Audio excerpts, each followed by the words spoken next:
আজকে প্রোগ্রামটা কেমন লাগছে? আজকে প্রোগ্রামটা আমার কাছে মনে হচ্ছে একটা ভালো উদ্যোগ।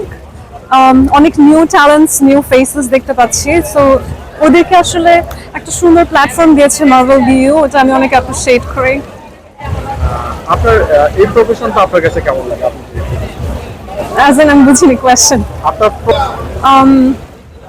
আমার প্রফেশন তো আসলে সোশ্যাল মিডিয়া ইনফ্লুয়েন্সার থেকে একটু ডিফারেন্ট, অ্যান্ড আমরাও বিশ্বাস করি that we are influencers, we are social influencers, যেহেতু আমরা সমাজের জন্য অনেক রকম কাজ করি। তো আমার কাছে মনে হয় মার্ভেল ভিউতে আসা এক ধরনের networking. I get to network and meet with the young talents of Bangladesh. তো ওখানে আমার মনে হয় যে একটা মিল তো আছে। নারী অধিকার আসলে মানবাধিকার বলতে যেটা বোঝায় সেটাই। একজন মানুষ হিসেবে একজন পুরুষ বা নারীর যে অধিকারটা জন্মগতভাবে থাকা উচিত, সেটাকে কোনোভাবে ক্ষতি না করে ওই মানুষটাকে বাঁচতে দেয়াই হচ্ছে নারী অধিকার।